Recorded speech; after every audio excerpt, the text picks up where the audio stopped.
সকালটা শুরু হলো আজকে আমার এখান থেকে। আজকে সকালে কিন্তু ঐশ্বর্যকে দেখতে পাচ্ছ না খাটের উপর, তার কারণ হচ্ছে মামাম কিন্তু আজকে ওর ঠাম্পুর কাছে শুয়েছিল, আর সেই কারণে সকালটা আমার অনেকটা তাড়াতাড়ি হয়েছে। যেদিন ও আমার পাশে থাকে সেদিন যেন সকালটা একটু দেরিতে হয়, ওরও দেরিতে হয় আর আমারও দেরিতে হয়।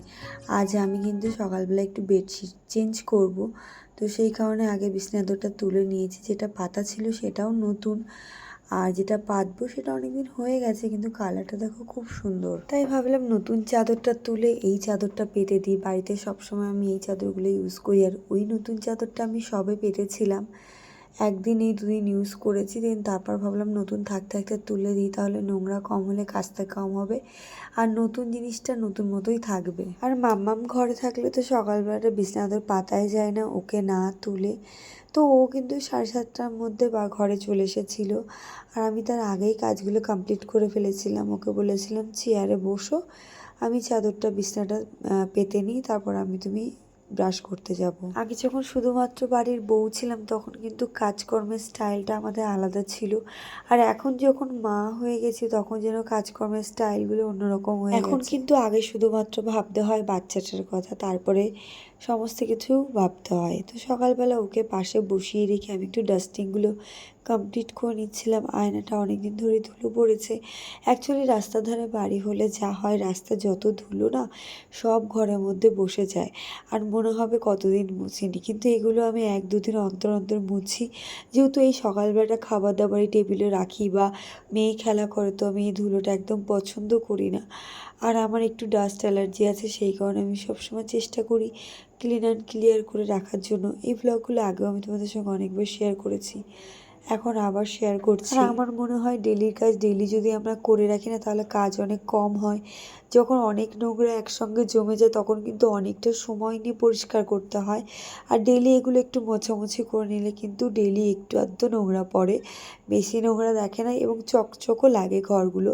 লোকজন আসলেও দেখতে ভালো লাগে বা নিজেরও খুব ভালো লাগে। জানো তো, ইনডোর প্ল্যান্টের আমার ভীষণ শখ, আমার থেকে আমার বরের আরও বেশি শখ। ছাদে যত গাছ লাগানো আমার শাশুড়ি মা আর হরেকৃষ্ণ মিলেই করে, আর ঘরেরগুলো ও কিনে নিয়ে এসছে, কিন্তু যত্নটা আমি করি। একটু ধুলো বসেছিল, আর এটা কিন্তু রবার গাছ, আর এই রবার গাছে কিন্তু বাস্তবতে বাড়িতে রাখা খুব ভালো, তো সেই কারণে হরেকৃষ্ণ কিনে নিয়ে এসেছে, আর দেখতেও কিন্তু খুব সুন্দর লাগে। আর তারই সঙ্গে কিন্তু ডেইলি এর জল দেওয়া লাগে না, অনেকদিন পর পর জল দিলে হয়ে যায়। আমার ঘরে আগে জানো তো বিয়ের পর পর অনেকগুলো গাছ ছিল, কিন্তু মেয়ে হওয়ার সঙ্গে সঙ্গে অনেক জিনিসপত্র ঘরের ভিতর থেকে কমিয়ে দিয়েছি এবং গাছগুলোও ছাদে তুলে দিয়েছি। তার মধ্যে সব থেকে পছন্দের একটা গাছ ছিল, সেটা হচ্ছে লাকি বাম্বু। কিছুদিন যাবত ওটা আমার ঘরে নেই, তো ভাবছি আবার ওটাকে অর্ডার করব, কিনে নিয়ে আসবো। তো যাই হোক, এখন তো এই সকালবেলা নাইটি রেটিগুলো মানে বাসি জামা কাপড়গুলো ছেড়ে ধুয়ে মেলে দিচ্ছি। আর আমি জানো তো বেশিরভাগ জামা কাপড় কাচাকাচি করি রাতের বেলা। এই কলটা তোমরা দেখতে পাচ্ছ, এখানে সুন্দর কাচাকাচি করা যায়, এত সুন্দর জল পড়ে না, তোমার কাচতে খুব ভালো লাগবে, সেই কারণে রাতেই বেশিরভাগ কাচাকাচি আমি এখানেই করি। মনে হওয়ার পর থেকে কিন্তু আমি এখানটায় কাচাকুচি করি, এবং জামা কাপড়গুলো সবাই দড়িতে দিয়ে দিই বা ব্যালকানিতে দিয়ে দিই। সকাল হতে হতে কিন্তু অনেকটা রোদ্রে মানে শুকিয়ে যায়, ভোরের যে রোদটা পড়ে বা হাওয়াতে অনেকটাই শুকিয়ে যায়, আমার আর বারবার ছাদে যেতে হয় না। তো সকালবেলা আমি একটু ব্রাশ করে তারপরে স্ক্রাবিং করছিলাম। মামা আজকে নিচেই ব্রাশ করে নিয়েছে, সেই কারণে আমার আজকে আর ওকে ব্রাশ করাতে হয়নি। এখন নিজে নিজে অনেক কাজই করতে পারে, আর আমি একটু আধটু শেখাই। তো স্ক্রাবিং অনেক দিন করি না, তাই ভাবলাম একটু করে নিয়ে, তখন মুখটা কত ক্লিন হয়ে গেছে। তোমরা অনেকে আমাকে জিজ্ঞাসা করেছো আমি মুখে কী ইউজ করি, তো চল আজকে বলে দিই। আমি বায়োটিকের হানি টোনারটা ইউজ করি, আর তারপরে আমি ইউজ করি বায়োটিকের মর্নিং নেকচারের যে ময়েশ্চারাইজারটা, ওটা সারা বছর আমি ইউজ করি। বিশ্বাস করো, যারা একবার ইউজ করবে তাদের মানে তারা এর প্রেমে পড়ে যাবে। এত সুন্দর ময়েশ্চারাইজার রাখে না, কি বলবো তোমাদের, আমার ভীষণ ভালো লাগে। আর আমি ময়েশ্চারাইজারের ফেস ওয়াশটা ইউজ করি, আর টিপ না পড়লে তো ভালোই লাগে না। তো তারপর সকালবেলা খাওয়া দাওয়া করে বাসন মেজে জামা কাপড় কিছু ছিল সেগুলো ভিজিয়ে আমি চলে এসেছিলাম উপরে ঘরে তেলটা গরম করে, কারণ আজকে আমি একটু তেল ম্যাসাজ করব। অনেক দিন হয়ে গেল তেল ম্যাসাজ করা হয় না, তো সেই কারণে ভাবলাম আজকে একটু গরম তেল মাথায় ম্যাসাজ করে 1 ঘন্টা রেখে দিয়ে তারপর চান করব, শ্যাম্পু করব। এরই মধ্যে আজ কিন্তু বৃহস্পতিবার, তোমরা অনেকেই জানো না যে আমি বাড়িতে কি কি কাজ করি। যারা জানো তারা হচ্ছে আমার পুরনো ফলোয়ার্স, আর যারা নতুন অনেকে জানতে চাও বা অনেকে তোমরা কমেন্ট করে বলে ফেলো তুমি কি সারাদিন কোনো কাজ করো না, বিশ্বাস করো একটা মেয়ে আর একটা বউয়ের মধ্যে কিন্তু অনেক পার্থক্য থাকে।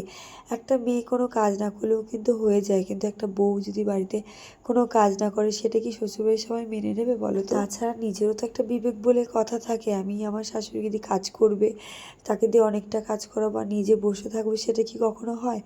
বাড়ির যে কাজগুলো থাকে আমি আর মা দুজনেই ভাগ করে করি। যেমন দুপুরের রান্নাটা আমি কোনোদিনই করি না, মা করে। সেই কাজের বদলে আমি এগুলো জামা কাপড় কাচাকাচি, তারপরে পুজো দেওয়া, এগুলো করে নিই। আমার মেয়েকে স্নান করানো, এগুলো করে নিই।